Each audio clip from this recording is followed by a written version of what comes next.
All right, here we go. Another brand new edition of the Parx Sportsbook presents Stick to Hockey Live.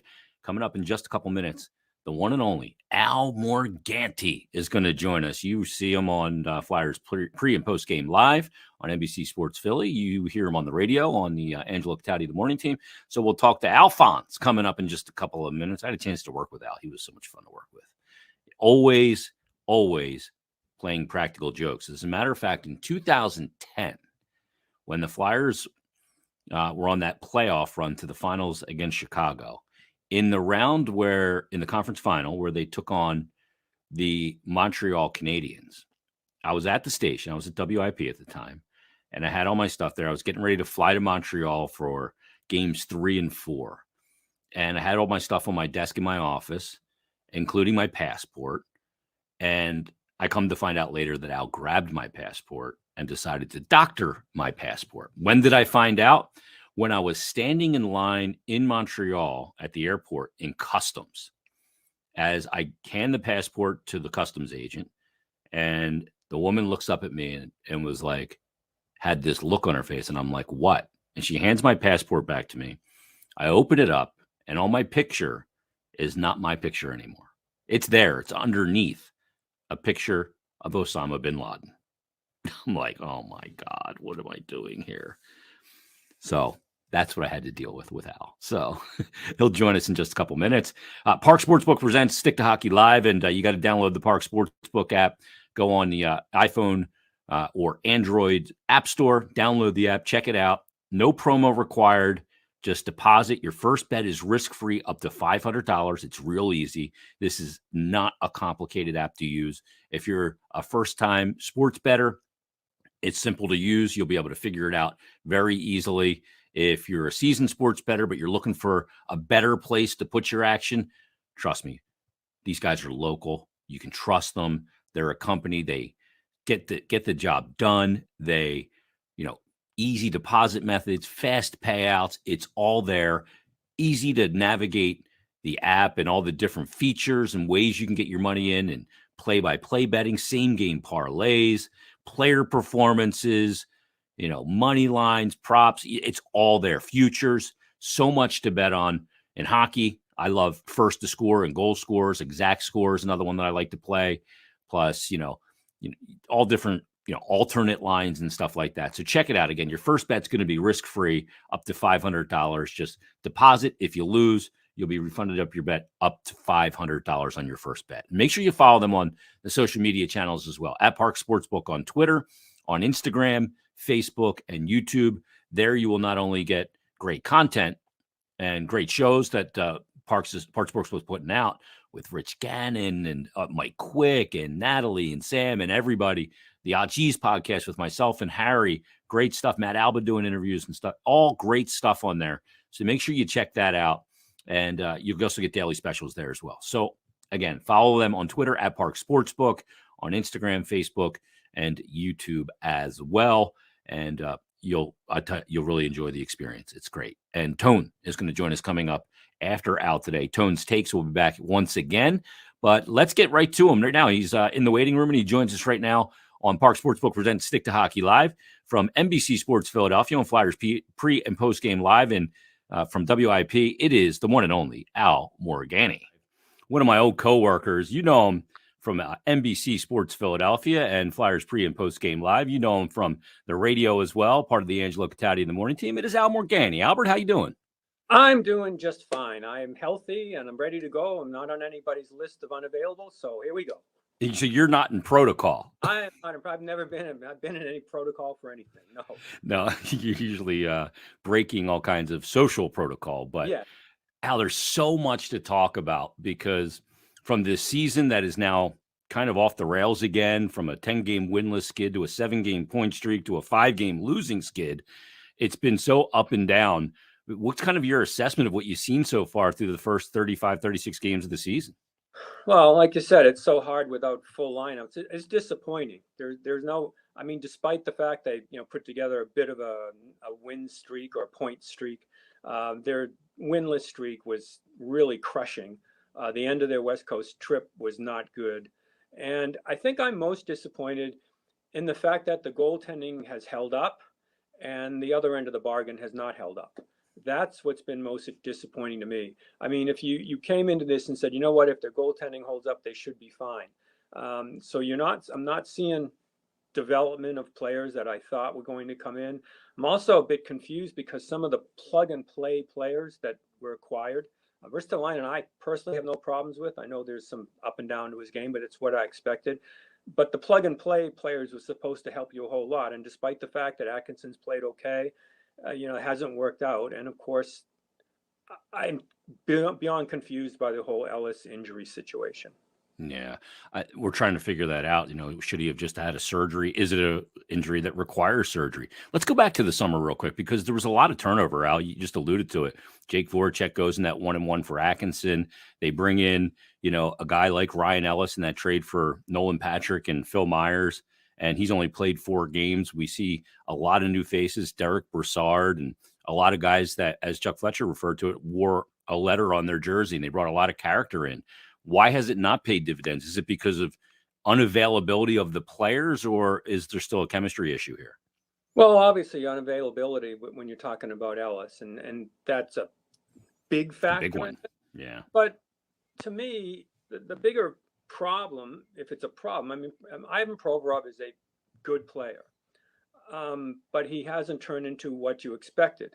You're not supposed to, at this point, at least from what he did very early, be talking about, well, he missed Niskanen and now Ellis isn't there. Well, it's supposed to be a guy that other players lean on, not that he depends on somebody else. That's really hurt. The fact that he hasn't developed into what they thought. Sanheim also. So I don't know that you can have much gripe with the moves that were made, aside from the fact, did you get damaged goods with Ellis? But even if you look at that, when you look on balance on what production did you lose? When you look at what those players have done since leaving. So, I mean, you can look at that. Atkinson's been fine to me. I mean, he was a streaky player coming in. He had some high energy to the team. So I have no issues there. Brassard maybe counted upon more than he should have been with what's happened. So to me, the issue isn't the people being brought in. The issues are Couturier, for whether it's health or whatever, has not had a Couturier-like season where he's in the mention for postseason awards. And Provorov has not stepped up to what I expected anyway. I think most people did. Sanheim hasn't been a step ahead. No big gripes, but not really a star, like a development the way you thought was going to happen. And to be totally honest, I mean, at this point, how many years you just keep counting on Giroux to be your best guy? Yeah, he turns 34 yesterday. Well, yeah, I mean, this has been, year after year. Like it looked like, okay, Couturier for a while was there, but here we are back to that, where he's your best guy. So you're not even at the Super Bowl Sunday, and it looks like off in the distance are the teams ahead of you if you go by winning percentage, and the story becomes, what are you gonna? Is the captain leaving at the end of the year? That's disheartening this early in a season. Yeah, it is. The one thing I was told about Provorov, Al, is that at this point in his career, and like you alluded to in the beginning of his career and the trajectory he was on, he should not be partner dependent. No, and he has become very partner dependent. And that shouldn't be. And you could sort of tell, but I am of no opinion that the curve for defensemen goes straight up. That doesn't happen. You go up, but this is further along now, and it's gone the other way. And I thought you usually see with those kind of defensemen, if you're going to be that star, there is an ability, and it's not an analytics thing or anything, to control the pace at which a game is played. When you're behind, when you're ahead, PK, whatever, to control that pace. And he hasn't got that to control the pace. It's always the same pace when they're 5-on-5. And his power play, ironically, it's slow. It appears that it oftentimes slows down a power play because he's so deliberate with it. Yeah. And who's to say it doesn't come along? I mean, Fowler was this highly regarded guy and turned into a very stable, very long-term defenseman in Anaheim. I thought the upside to Provorov was more than that, but that's a good thing to have in your organization, but it isn't as much as was expected here. Yeah, and he's expected to be a true number one. And right now, on a good team now, he's probably a number 3. And you're right on the power play. He is too deliberate. He doesn't have a good enough handle. And the other thing with like he doesn't control a game. Now I'm going to throw some names out here that's probably unfair, but like a Drew Doughty did, No. or those guys Hedman controls every element of that ice when he's on it. And he's on it 26 minutes a night.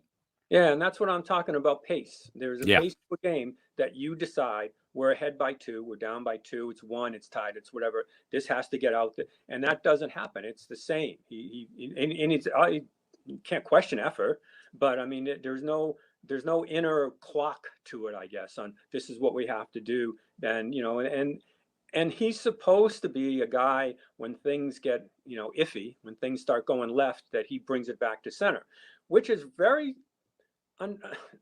confusing me, because I remember when he was his first year, when I would go on TV afterwards and say, he looks like the adult in the room already. Mm-hmm. When things started to get squirrely, he said, okay, give it to me. And it's gone the other way since then. And I don't know if he expects too much of himself when things are going on, but he has not been that guy to kind of settle everything down.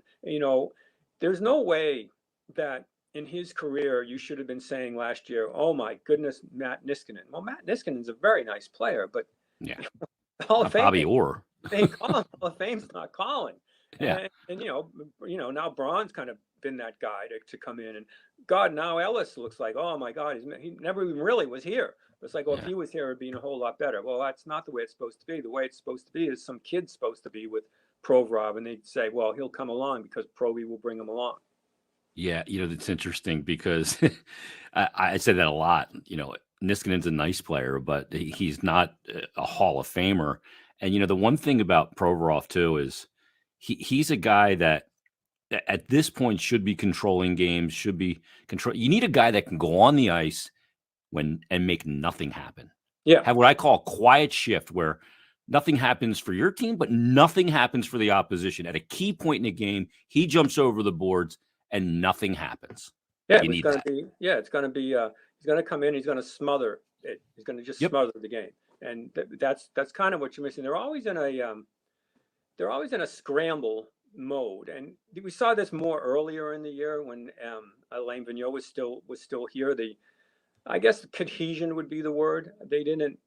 Not that you need the Russian 5, that type of a system, but there was no element of there's a 5-man unit out there where the puck's going here, there, wherever. There was separation with your forwards and your defensemen. I think they got that back a little bit. So, I mean, there should be some hope to what's gone on, but it's pretty easy to point out and say, if Provorov had come along, if Ellis, whatever, if Konechny had turned into the goal scorer that you expected, if Couturier was healthy and played the role that he's supposed to play, things would be a lot different. Well, there's too many ifs to have what's going on. And the real crime is, I have no problem with the goaltending at all. I actually think the goaltending's been way above average. I got way out of Jones than I thought you were going to get. Oh, big time. Way more. And Carter, I mean, he made some huge saves, and I think been a pretty solid goaltender. I kind of feel for him. This is supposed to be the blossoming of his career, and if this had been a real Olympic year, he still might have been like in conversation for Team Canada. And to have that in a team performing at this level is really, really, that's a real waste of goaltending. And in this league, it's supposed to be the reverse. If you have good goaltending, even subpar is supposed to raise the level of play. Yeah, they always say, show me good goaltending, I'll show you a good coach, right? Yeah, coach got fired with good goaltending. Yeah, it's weird. And they're not able to reap the rewards of how he's kind of regained his game and his form. You just mentioned Konechny. He's like the curious case of Benjamin Button. Can you explain to me what's going on with him? Because he's a guy, a couple of years ago, he had back-to-back 24-goal seasons. That second one, he did it in 69 games when it was cut short because of the pandemic. And that's basically pacing at 30 goals per. Went to an all-star game. He came back from the bubble, and it's a different Travis Konechny. It's like aliens abducted him. Yeah, he does get some chances. I mean, I'll say that. I mean, he gets in. You'll see he'll get some chances around. You can say snake bit to a certain extent, but it's been too long. Yeah. I mean, that's you're talking about snakes on a plane. This ain't one Yeah. snake at this point. You've got a guy that I think he paid some. I give him credit for trying to play more of a overall game. Hmm. 200 foot would be the cliche that you use, and he's kind of cut down on some of the dumb stuff that he used to do. But I don't see him getting in position as much as he should. There are the strafing runs that he'll make and come in, but he doesn't seem to be an effective threat off the rush, which is a big problem with the whole team anyway coming in. Especially with his speed, he should be effective off the That's rush. that's exactly what you should say, and say, well, where is it a chemistry issue? Where should he be placed to be most effective? And it doesn't seem to matter because you put him here, you put him there, you put him on a power play, whatever, and it doesn't seem to matter that he isn't getting that shot off the rush. And sometimes the high danger zone chances are a bit misleading, even if they are technically a danger zone. But if there's no movement with it, it's not as high danger. So I think that he has no chemistry with anybody right now, and I think that's something that I don't know how you fix that. And I don't know if his confidence goes away. It doesn't appear to. I mean, he'll get shots, and he'll get late in games. He'll get shots to get you back in, and that's the one nugget that you have to unlock with this team. I don't know that I've seen so many teams that when they pull the goalie, usually you pull the goalie, it's kind of 40%, 30%, you have a chance. And the other side has a much greater chance. But the Flyers, man, they generate so much Yeah. when there's whatever element there is to the very end of the game. And it's not just sheer energy or whatever. It's a willingness to do things, to take chances that they don't appear to have during the course of a regular game, the regular part of a game. You pull a goalie with the Fly, my God, that's why you can take a chance with 17 minutes left or whatever in a game to do that. I mean, they're so effective with it, but it isn't there. There isn't that. What is that, desperation? But it's got to be a little more than that. I mean, desperation. I think it's confidence to be able to do it. Chemistry to be able to do it. Willingness? Riskiness, and to trust your defense. Yeah. And then if something happens, you can trust your goalies. Yeah. That absolutely, you can trust your goalies, but it isn't the goalies that are an issue. What happens is you'll see just an awful defensive mistake. I mean, you look at forwards. There was a game Kevin Hayes and somebody else up front was a -5. And I know plus minus is hardly the benchmark anymore, but it's still a pretty glaring number. But if you go back and watch, I mean, it was defensive pairings that hurt you, and much more than sloppy play to get a couple of forwards -5. So I think him and JVR. Yeah, JVR. Yeah, another guy that runs hot and runs cold, and he can play an entire game. Like the other night, he played an entire game against the Sharks. I didn't even know he was in the lineup until the third period, and he scored 2 goals. They ended up losing anyway, but the only 2 shots of that period, I think that at that point. Yeah, and the second one kind of hits off him when Cam York gets that puck to the net. What have you seen out of York? Because Al, to me, he looks really ready. Because it doesn't look to me. I always judge young players, whether it's goalies or even young players, especially defensemen, by kind of looking at their heart rate, their beats per minute. Do they look frenetic? Do they look like the game's moving really fast? He doesn't look it. He looks like it's slowed down. He is as chill, California chill as they come. He's constantly moving, making himself an option for whoever has the puck. What have you seen out of Cam York? Does he look ready for you?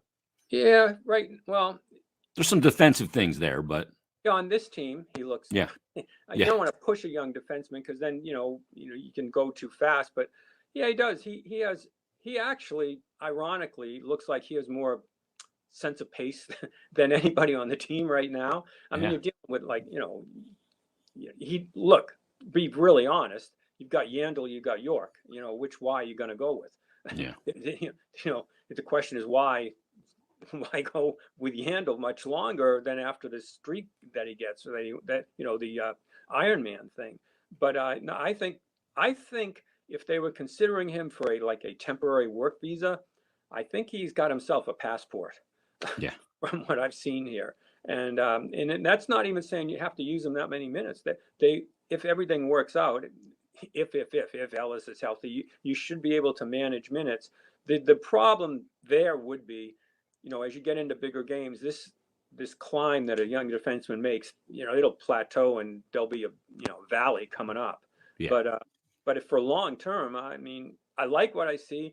You gotta be careful though, especially with this team's history. With boy, this guy looks good, and then Sanheim looks really good, and Myers, and then whoa, what happened?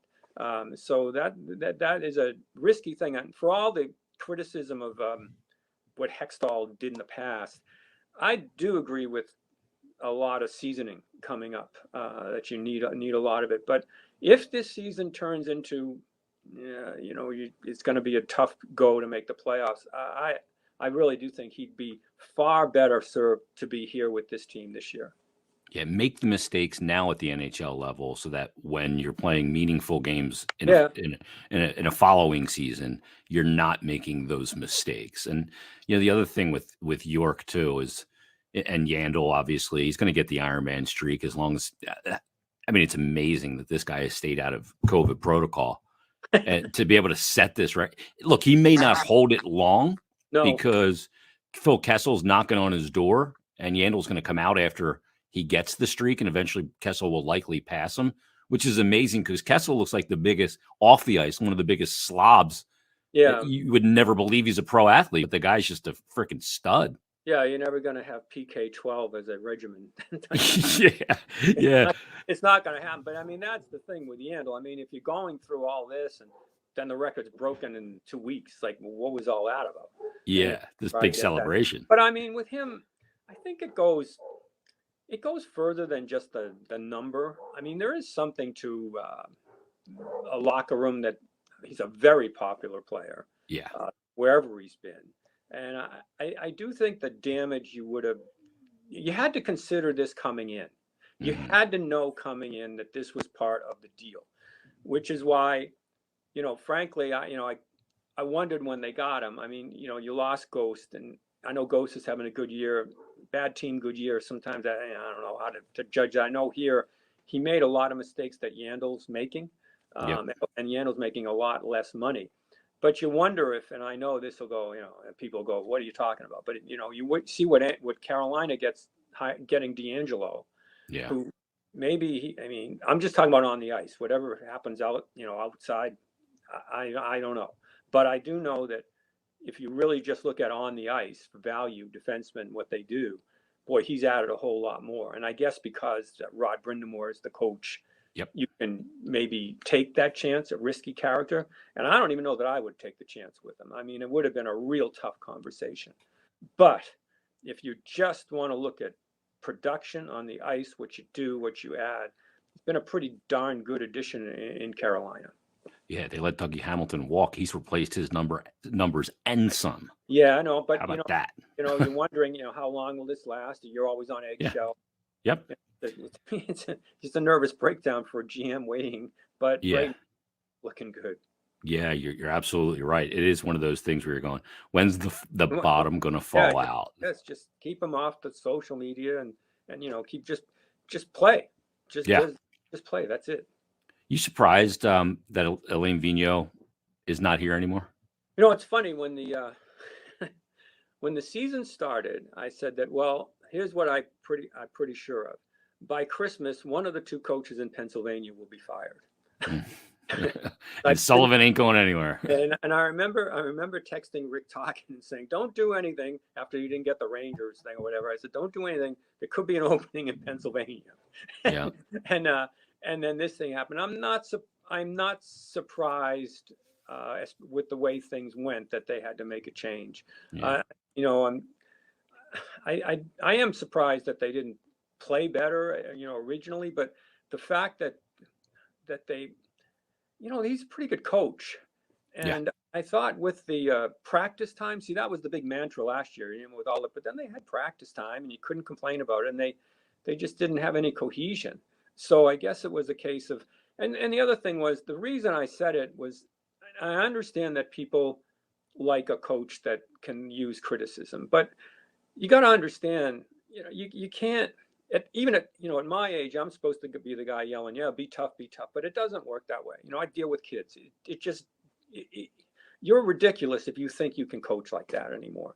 And No. I thought it was a risky thing. You can criticize one guy, maybe two guys, and rightfully so. I mean, bench guys, Konechny benched, Ghost, whatever. But if it becomes too many, then you got the one guy sitting next to you. When one guy's unhappy, it's like, yeah, it's okay. You listen to him, and it's like, yeah, but I'm doing okay. But then if the guy on the other side of you is complaining, and then the guy across from you, well, now you get problems. And if Yeah. one of those guys happens to wear big pads and a mask, then you get real problems. Yep. So I guess I could see this sort of coming with what was going on. I thought it was curious the way he dealt with Carter Hart last year. Just I mean, it's just stuff. Just the way it was said was there's a bit of arrogance to it, but he's the coach and he's got a hell of a track record. But I thought, man, it's pretty harsh.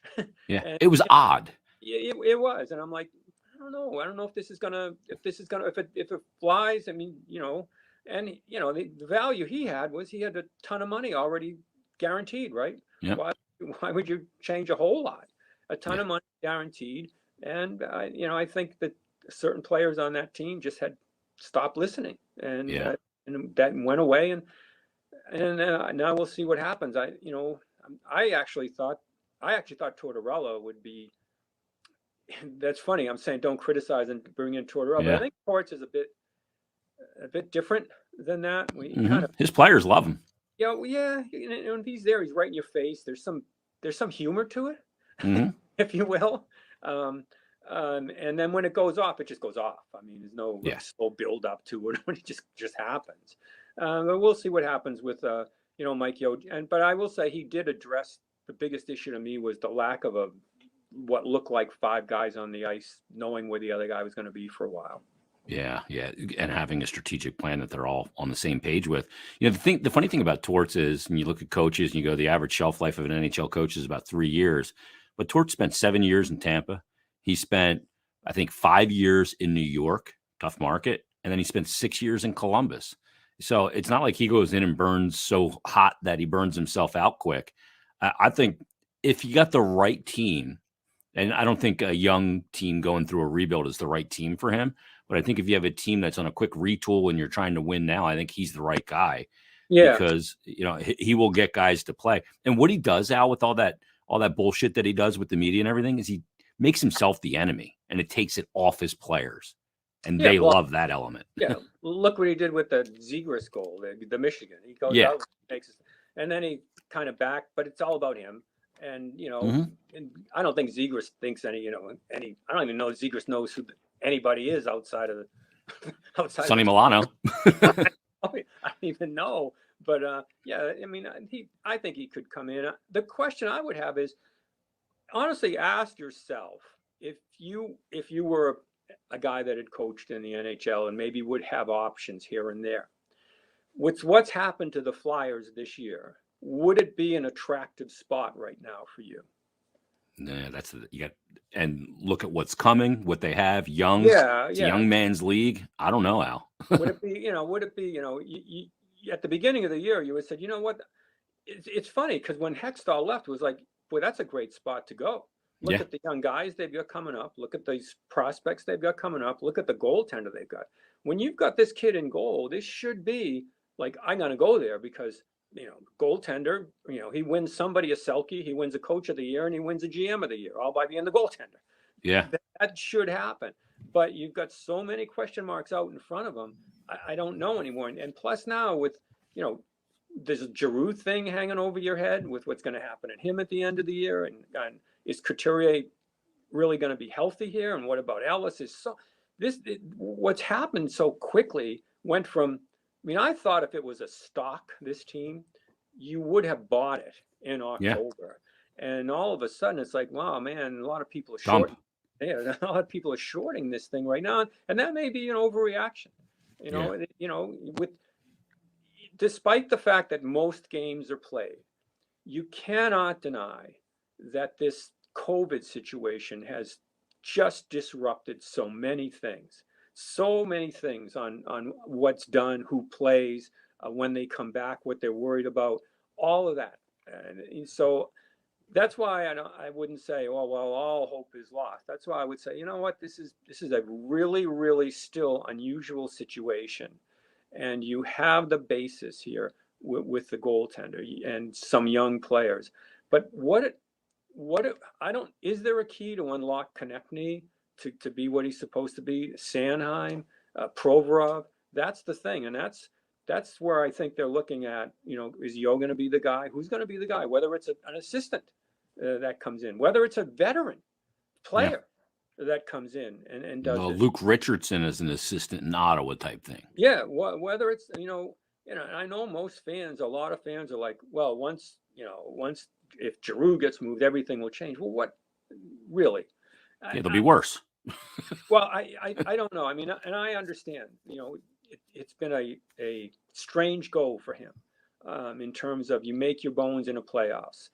But man, guy plays every night virtually. I mean, I get this COVID thing, but I mean, when you really look at it, how many for a guy that plays that hard to play literally every game, to come in and play take every tough face off on one side, to always be the guy that's leaned on.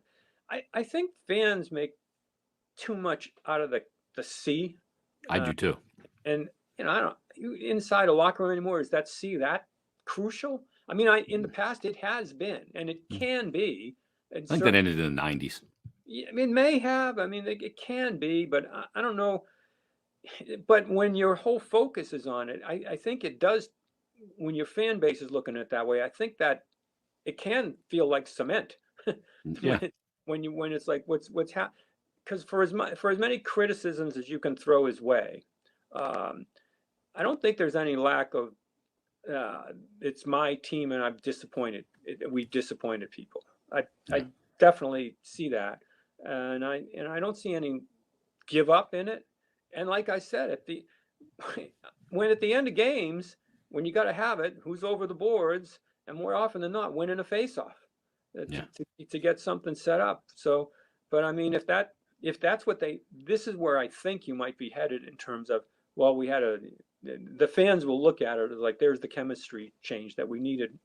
I'm not so sure that that's it, but I'm pretty convinced that if this doesn't turn around over the next couple of months, that's where you're going to be headed. Yeah, I think that the math looks too difficult for me for them to be a playoff team with the games in hand. Yeah, because when you run the standings, NHL standings they're like the Bible anyway. You get out of it what you want before the end of the season. Games in hand. But with this whole COVID thing, they really should be run by percentage. So when you look at the Flyers behind the Bruins by 6 or whatever, but one team's playing 600, one team's playing 500. That's a big difference. That's a huge difference. So that's where I'm looking at it in terms of that. I mean, there is some ground here to, maybe, and I'm looking even behind. I'm looking at the Islanders all of a sudden have 300 home games. Yeah. And they're getting it together. And they're starting to get it together. So I thought it would be a little bit easy because I didn't think the Rangers would be where they are. I actually didn't. Early in the year, even though the Rangers were playing well, I didn't believe in it. Now I'm like, well, the goaltending is really good. Now the other guy's playing good too. So the goaltending is really good. That kid, the Fox, is just sensational. Ridiculous, yeah. I mean, yeah, it's like, and that's where when you look at the Flyers, it's like, all right, we drafted this guy's okay, this guy's solid, but where's your star quality? Yeah, where's that electric player that gets your ass out of the seat? Well, yeah, when I see an ad and I see the mascot, I'm like, that in many cases that would be the draw, the star, the McDavid, the whomever. Mm-hmm. And that's sort of where I think they're lacking. Like, well, we got this, so-and-so is going to come on the ice. So when Giroux isn't that player and that electric player, just doesn't happen. And that's where I think when you look at all the drafts that they have, where was where's that guy? That guy's missing. He's got it in goal, but you don't have it to score goals. Yeah, like you brought up Zegras and like that play that Zegras makes to Sonny Milano. And while I have a problem with that from the goaltender union perspective, I don't want guys swinging their sticks head high. But Like that play, like I see like those kind of teams and those players littered through the league, and I don't see it here. So let's talk about the draft. Let's talk about what Bob Clark said on the Cam and Strick podcast, because he laid out Hexie pretty good. And Yeah. I thought it was odd because I'm going, okay, I always consider what somebody says and I go, well, what's the motivation, right?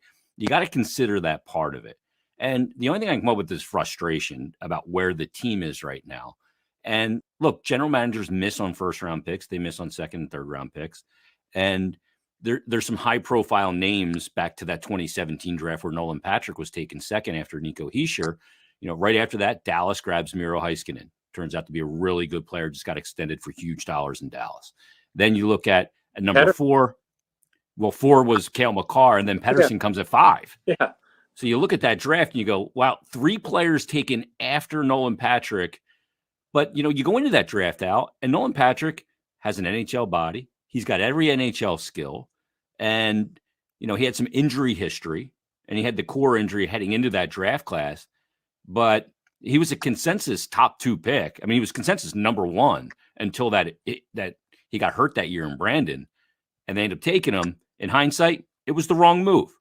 But I was a little stunned that Clark went out and really laid out Hextall on it. Yeah, I was stunned because, I mean, I've never seen a guy go top rope on another guy that was in your organization like that.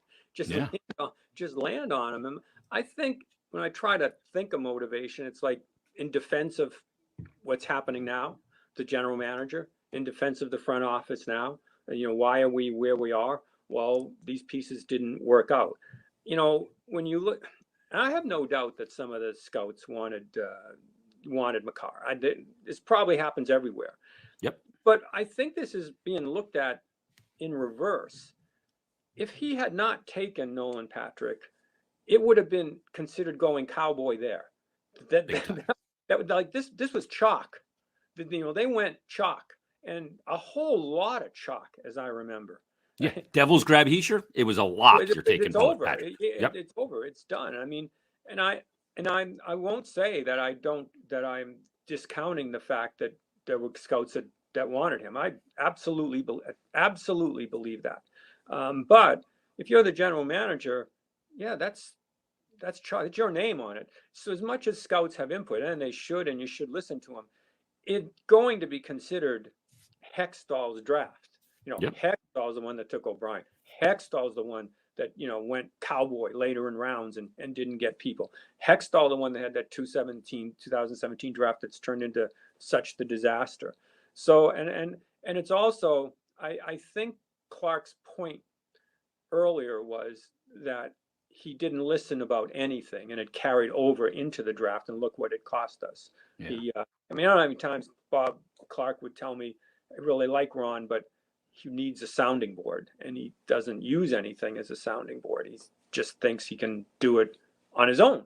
And I think that got transferred over to the draft. But that particular pick, man, I'll tell you, it looks dumb now with the 3 players taken afterwards, but it would have been a shock if they hadn't done that. Yeah, Makar's playing junior A at that point. He's not even playing major. Yeah. It's crazy. But I guess the point I would make is, well, if that scout's that good, he should be a GM then, right? Yep. Yeah. When you go out and hire another GM, get that scout or whomever, and they should be the general manager. Now, how the hell did Makar never get made a forward? With the way he's able to play the game offensively, I mean, coaches got to be chomping at the bit to move him up at points. Yeah, but you look at what's happened now, the way it's played. You can move up and just even quote slow teams. You have a defenseman lead the rush in and be the first man in and make a play or whatever. You see what happened with and look at San Jose. It's got guys that can just fly in. So I think, and you know what it's like when you get a defenseman that can play. It's like, oh God, just don't tell him he's a defenseman and let him play both. Yeah, and don't tie his brain into a pretzel. Let him riff a little bit. He's going to make some mistakes, and there's going to be some liabilities there, but the good's going to far outweigh the bad. That's what happened with Ghost. The good didn't outweigh the bad. No, Ghost made too many mistakes. The irony, I wanted Ghost up early because of the energy that he brought that first year, and I think that's where a lot of things went bad because they lived on that power play for a while. I think I used to call it the key of G, Ghost to Giroux. Yeah. It just worked. It had chemistry, and then Yep. that stopped. And the funny thing with Gossespierre, when you talk to fans, he had people thought he was fast because I guess because of he was running after people, He's but he shifty. really, but he wasn't. That No. was part of the issue. He really Yeah. didn't have the wheels like that to make up for it, and he'd make so many mistakes and couldn't catch up and make up for them. High risk plays. But I will say, we were talking about the Flyers needing the electric forward. They need a forward like that, not a Yeah. defense, like a guy that I was hoping maybe Frost would do something like that. We saw a little bit of it, but we haven't for a long time. But that kind of you got to say this about Ghost. For as much as he'd make mistakes, when he got the puck, you said something could happen Yeah. because you go wheeling through. And I think there's an element there that the Flyers do need. Yeah. I always said that Ghost was a dramatic hockey player. Oh yeah. And people would tweet me and say, make him a winger. I go, when you find a board battle he's won, then I'll make him a winger. Until then, no thanks. No, he'd go in and there'd be a big collision and it'd be the second guy there. And Yeah. that's what happened. Last thing for you, Al, because it's funny. I was throwing out some trade scenarios on my Flyers Daily podcast, and talking about an electric player, and I said, okay, I was half in jest, but you got to make the money match because dollar in, dollar out. And I go, okay, if the Leafs fail again in the playoffs this year, or when the Leafs fail in the playoffs in the first round this year, they're going to have to trade Marner. So I want Marner. So I'm going to go Provorov and Konechny to get, and a second round pick to get Mitch Marner. The money matches. And then because I lost Provorov, he's a left side defenseman, I'm then going to turn to Arizona and I'm going to get Jacob Chikrin out of Arizona. And I'm going to have to use a first round pick and maybe a Morgan Frost to do it. Chikrin, you may have to get this year. Yeah, because they may move him at the deadline. That's the thing. If you're going to do that, he's got 3 years after this signed though under contract. He's a terrific player. I really like. I agree. Marner, I've been disappointed in, but it's hard to judge anything there. Toronto. But if they, they're playing really well, but Marner isn't. I don't know if there's enough. You get the puck enough or whatever with what's going on there. Yeah. I think he might be in play. I think Gaudreau might be in play too. Whatever. Well, he's a free agent. Whatever. Yeah, and then that, he's playing very well this year with Sutter as the coach. I thought last year really struggled a lot. So, I think that could possibly be a guy that they could get. Yeah, well, we'll see what happens. Al, I appreciate you doing this. As always, we'll be watching you on Friars pre- and post-game live on NBC Sports Philly, and listen to you on the radio as well. Thanks for doing this, man. Anytime. Have a good one. Thanks to Al Morganti for joining us on this episode of Stick to Hockey Live, presented by Parx Sportsbook. Love talking to Al, and make sure you download the Parx Sportsbook app. You'll get all the information you need right there. You'll get same-game parlays. You'll get the $500 risk-free bet just for sign-up. Just download the app. Or if you just want to go on your computer, if you're a little bit more old school, perhaps, go to parxcasino.com parxcasino.com/PA, and you get all the info right there as well. Very simple to use, and you'll enjoy same-game parlays. You'll enjoy, props and player performances, first to score, next to score, points in a game, all kinds of different player performance bonuses and stuff like that. And great stuff on there as well. Money lines, parlays, teasers. It's all there for you. So check out the Parx Sportsbook app. So simple to use, and you're going to love doing it. Again, no promo required. Just deposit. And if you lose, your first bet is risk-free. Risk-free. Up to $500. Any bet, your first bet, risk-free. So make sure you take advantage of that. And again, you don't need to put any promotional code in or anything like that. Just open up a Parx Sportsbook account and get involved and get in on the action with a great local company as well. And make sure you follow them on their social media channels at Parx Sportsbook, at Instagram, also on Facebook and YouTube as well. Great content there as well. But right now, it's time for a little something we like to call Tone's Takes.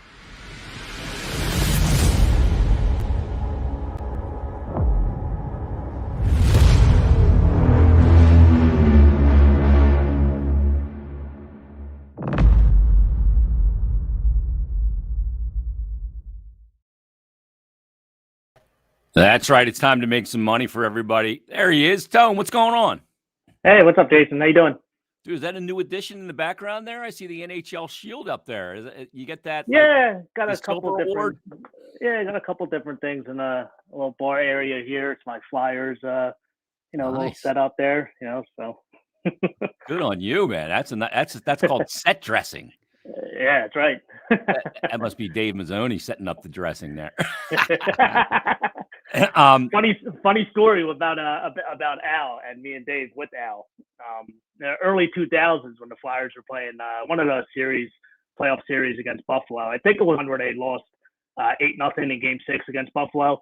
They had the home ice advantage. I think we were at Game 2 when they lost. I think they lost 3-2 in overtime. It could be a different series. It was somewhere in the early 2000s. They played them a few times.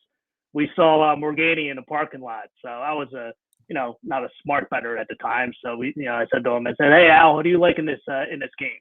He's like, "I like Buffalo in the under, but you'd be nuts to bet this series." So what did I do?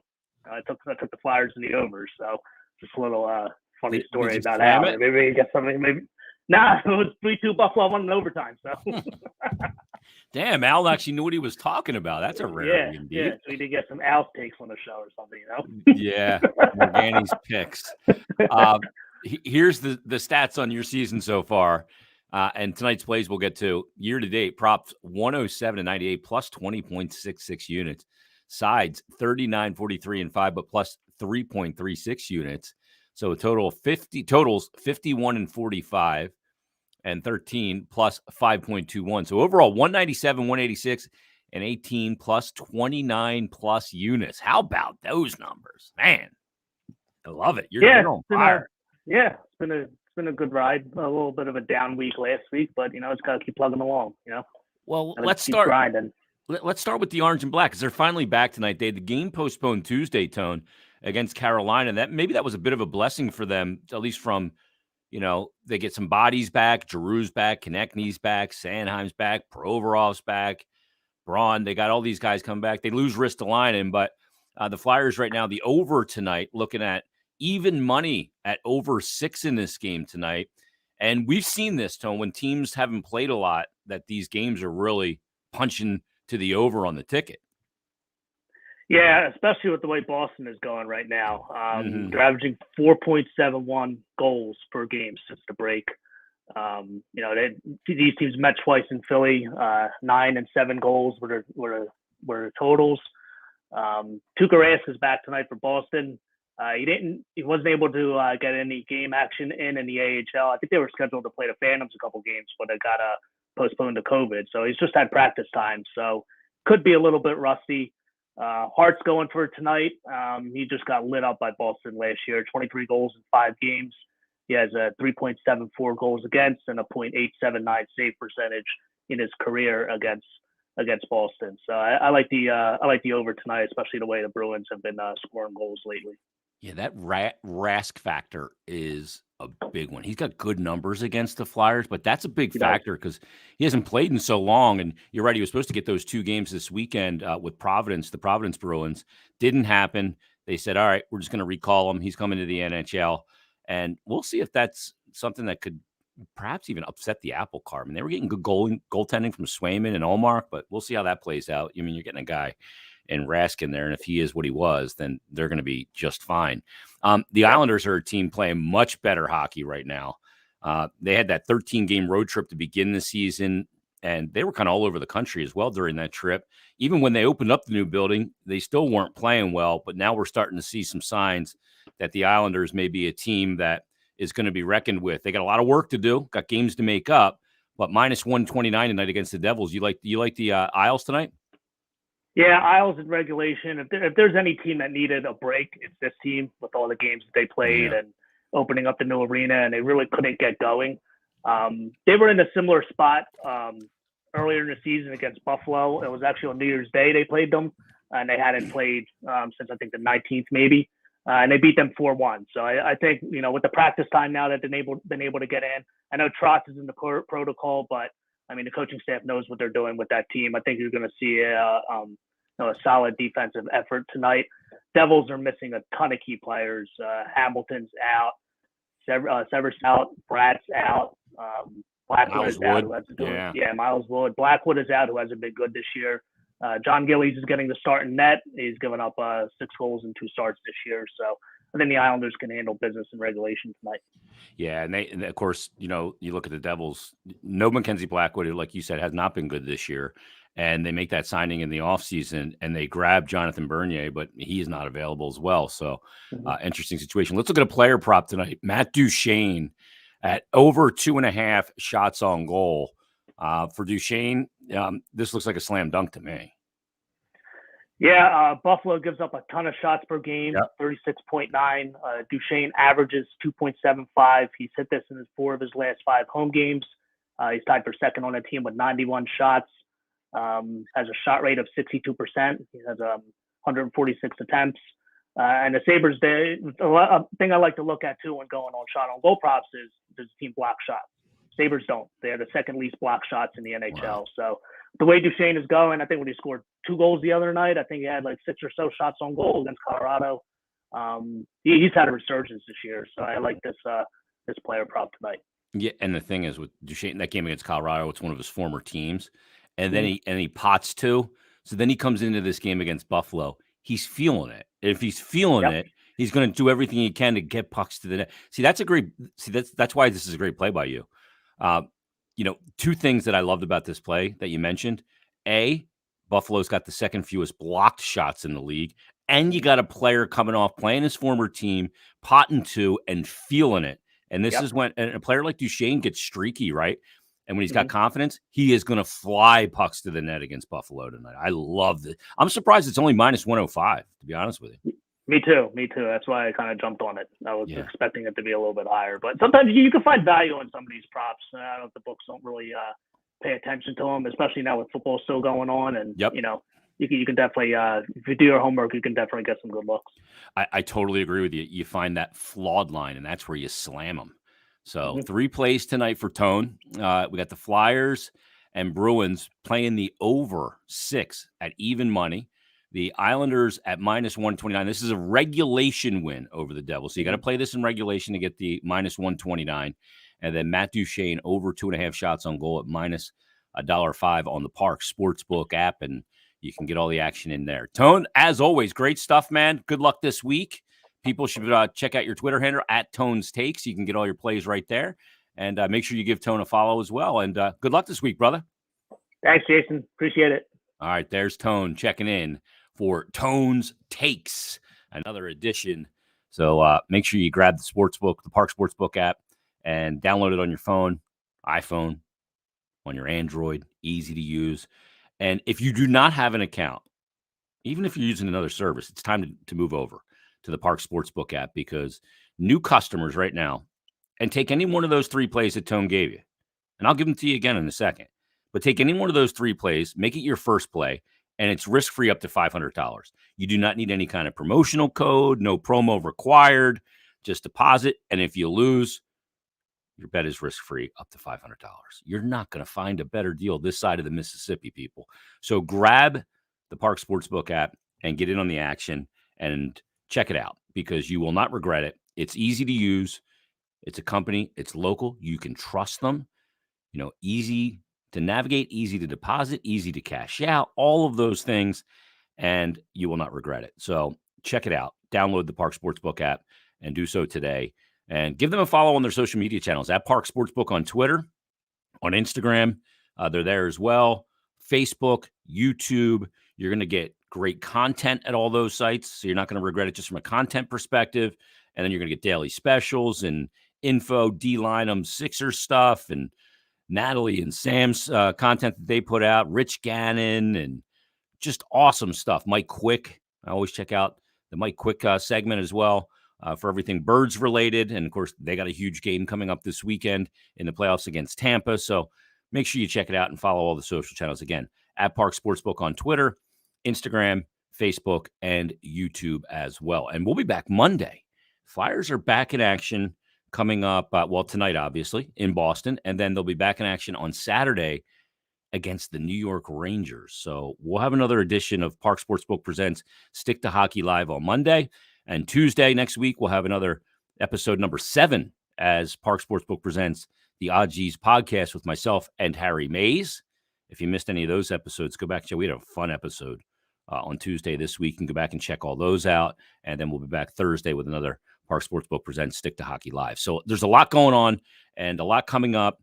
And if you're listening or viewing this podcast, make sure you subscribe, leave us a rating and review. We appreciate that. It'll help other Flyer fans and gambling fans and fans of sport find this podcast. And thanks for checking it out.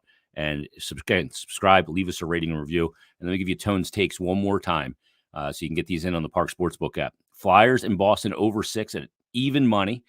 The Islanders in regulation at -129 over the Devils. And then Matt Duchene over 2.5 shots on goal tonight against Buffalo, -105. Get those in on the Parx Sportsbook app. Everybody, have a great day. Enjoy your Thursday. Enjoy your hockey tonight. We'll talk to you on a Monday edition of Parx Sportsbook presents Stick to Hockey Live. Have a great